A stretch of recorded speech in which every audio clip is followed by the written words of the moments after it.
for having me here, and thank you all for coming. It's an honor to read with everyone here tonight.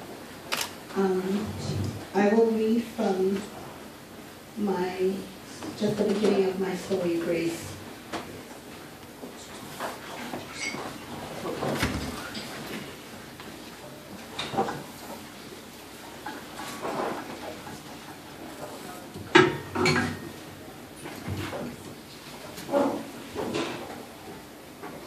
The first time I see her, she is crouched by the entrance of the third floor bathroom, at an equal distance between my office and the lecture hall where I teach. She is sobbing, and her shoulders are shaking slightly, so I stop, crouch down to be closer to her level, pat her on the shoulder and ask her if she's all right.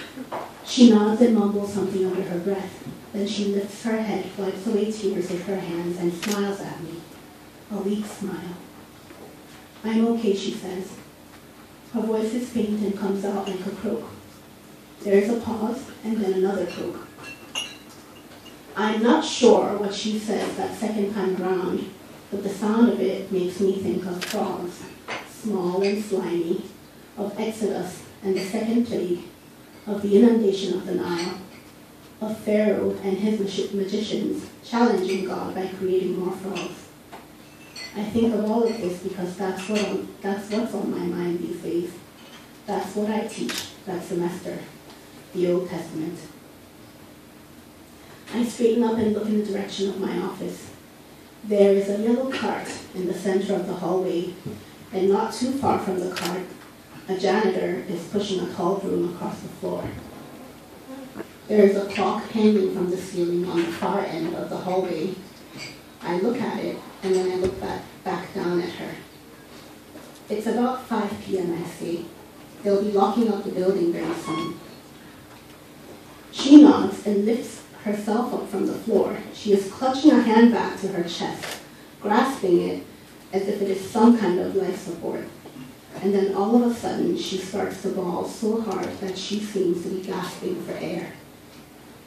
I start again to pat her on the shoulder, and somehow I find myself leading her back to my office, pulling out a seat for her, except I'm not even sure that she's a student of mine.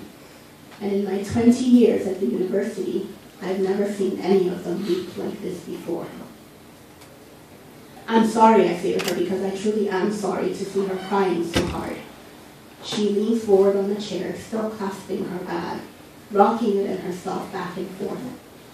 Slowly, her sobbing declines until I can only hear the occasional catch of her breath. She rises from her seat and heads for the door. If you ever need someone to talk to, I say. I don't finish. At the doorway, she turns to look at me. Thanks, she says. And as she says it, I allow my eyes to linger on her. I look at her braids, thin and black, and extending down past her shoulders. Her lips are swollen and reddish, and there are streaks of tears staining her cheeks. As she walks out the door, I find myself thinking, what a shame it is that anybody should be made to cry that much. A few days go by, Thursday, Friday, and the weekend. I've almost forgotten the crying incident by Monday when I step into the lecture hall for my Old Testament class. The class itself is a different demographic than other graduate courses I've taught, say Chaucer or Milton, or even my Greek mythology class. These students are more zealous than any I've ever had. I figure that maybe it's the Bible's effect on things. Or maybe it's a consequence of age, because from the look of things, most of these are in their 30s and 40s, older than my typical set of students. Unlike former students, these are quite fond of scheduling meetings with me. They do it with such alarming frequency that at certain points in the semester I go back and forth about whether to put a cap on the number of visits allowed. Not because I don't want to meet with them, but because after a while I get tired of hearing the same questions over and over again. Questions like, why the books of the Old Testament are organized the way they are, or why it is that in Leviticus God bans cripples from approaching his altar. Often enough, my answer is that it's a good question, but that there are several possibilities, all of which are subject to debate. In any case, I step into the lecture hall, and a group of my students walks in the door with me, making small talk about God and the weather. I nod and smile, and after we enter, I head directly to the front of the room, the way I always do. I jot down some Bible verses on the board, write some notes about apodictic law versus Calvinistic law, about Hammurabi's Code versus the Ten Commandments, about goodness for goodness sake versus goodness with an eye to some type of reward or punishment. I wipe the chalk off my hands and turn around to face the class, and I catch a glimpse of her, the girl with the long black braids, sitting in the corner at the very back of the room. I smile. She looks down. I figure she's still a bit embarrassed about the crime, so I go on with the lecture and I try not to look her way again. After class, I'm packing up my notes, stuffing my Bible into my bag when I hear her. "Excuse me," she says. "I'm Grace." She asks me when my office hours are. I tell her. Thursday mornings, 9 a.m. to 12 noon. She nods. She doesn't smile. She says, "I'd like to come in and talk to you about the Bible." "Sure," I say. No surprise there. That's all they're coming in to talk to me about this semester. Before she turns around, I notice the seriousness of her face. There's something tragic and vulnerable about her look. I think how such seriousness should be accompanied by a fine set of wrinkles across the forehead, around the eyes and mouth. But she is young. She turns to leave, and I notice the way her braids hang down past her shoulders. Something about the way they move as she walks makes me want to reach out and touch them. But I remain where I am, and I watch her walk out of the room. And I think that there couldn't be a more fitting name for her. On Thursday, I'm sitting in my office with my door cracked open, flipping through my stack of mail when she knocks on the door. I invite her in, and she shuts the door behind her. They sometimes do when what they have to talk about is personal. I take in her face again, that startling combination of youth and old age. Her clothes are even an extension of that paradox. A white dress shirt buttoned almost to the very top, prudishly, though I can see the outline of her bra from the white diaphanous cotton. She has tucked the bottom of the blouse into the waistline of her grayish skirt. On her feet, she wears a pair of simple leather slippers. The only jewelry she wears is a pair of pearl earrings, a very neat presentation which makes me aware of my own not-so-tidy look. I tug the hem of my untucked shirt as if tugging will straighten out the wrinkles on it. I fuss with my earrings, and I'm grateful that I even remembered them today. I run my fingers through my hair and hope that I catch and put back into place any stray hairs. I cross my legs under the table and ask her to take a seat. She is holding her Bible, a small King James with a maroon cover, and all over the inside are pink and yellow post-it notes, as if she's been doing some very serious research. She tells me that she only has a few questions, that they are probably silly questions, but that she would like to see what I think, since I am the only Bible researcher she knows from a strictly academic background. I'll probably give her a different take on things than she's used to getting, she says. I notice that she speaks with a bit of an accent, barely perceptible, just enough that I know she's probably from somewhere else. She quotes me 2 Timothy. All scripture is given inspiration by God and is profitable for doctrine, for reproof, for correction, for instruction in righteousness. She asks me, how exactly do we know that God has inspired the Bible? Because the Bible has caused quite a bit of destruction in the world, she says. How do we really know that God even approves of some of the things in the Bible? I smile at her and tell her, sorry, I'm only dealing with the Old Testament this semester. Timothy is the New Testament. I start to laugh because it's meant to be a joke, but her face is thoughtful and disappointed, so I clear my throat and I apologize for the joke. I tell her that religion is all about faith, and one's faith is a very personal thing. She tells me that there are things in the Bible that could not possibly be from God. Contradictions like the whole idea of God being a God of peace, but also a God of war. Which one is it, she asks.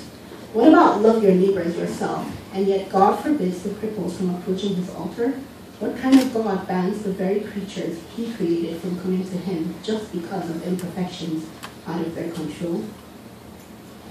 I tell her that she needs to keep in mind the Bible was written under a certain cultural context, inspired by God in many ways, but still written by humans with human biases, all based on the existing cultural norms of the time. She nods and says, so if humans are making their own rules, writing the rules down in the Bible, where exactly does godly inspiration come into play? Well, I say, God inspired them to set down the rules in the first place, and when you look at all the ancient books in the world, none have lasted as long and have had as much influence as the Bible. That in itself is an attestation to some kind of divine inspiration, I think. I suppose, she says. But then, how do we know what rules are God's and what rules are man's? I need to know, she says. Give an example, I say. Are you worried about anything in particular? Like divorce, she says. Is it adultery to divorce and remarry, or is it permissible? And shouldn't it at least depend on the specific circumstance? What about in the case of an abusive husband? Must the woman stay? I hesitate. I wonder if she's contemplating divorce or if she's just picking out an example. When I think of my own divorce nearly 15 years ago now, I remember the loneliness of it all, the disappointment in failing at something as important as marriage. Marriage is a sacred union, I say, even as I'm reminiscing about my own marriage. When something happens that makes the union no longer sacred, I believe that is grounds enough for divorce. But is the Bible okay with that, she asks. Is God okay with that? I don't know, I say. It's difficult to know. We stay quiet for a while, then I look up at her. There's a trail of tears coming down one side of her face. The other side is still winning the battle, resisting the tears. I'm sorry my class is upsetting you this much, I say. No, it's not your class. She wipes away her tears. I'm sorry about all this crying, she says. Don't be sorry. She looks up at me, then she looks down at her Bible, flips it open. Thou shalt not lie with mankind as with womankind. It is an abomination. She pauses. If a man also lie with mankind as he lieth with a woman, both of them have committed an abomination. They shall surely be put to death. I'm intrigued by the verses she reads, and all of a sudden the conversation is taking a different turn. I remain quiet and simply listen to see where it will go. Does this also apply to females, she asks. Is it also an abomination for women to lie with women? Aha, I think. It's a tricky one, I say. Try not to take it all so literally. There are things in the Bible that should not be taken literally. I don't understand, she says. Like the word abomination. It's hard to even know what that meant back then. I say meanings change over time. It's hard to know. She looks down at her Bible, and I know that she's seriously considering everything I said. She says, it's hard to know right from wrong, especially when some things feel so right, and yet so many people are telling you how wrong they are. I nod. Usually I'm listening to questions that don't have to do with anything personal, just demonstrations of intellect and scholarship. I want to hug her and tell her that one day she'll figure it out for herself. But I'm not so sure of that, and so I don't move. Instead, I say, the greatest commandments, according to Jesus, are, first, love the Lord your God with all your heart and soul and mind, and second, love your neighbor as yourself. She looks up at me, and I smile at her. She smiles back. On her way out, she tells me thank you for the talk. Anytime, I say. Thank you, guys.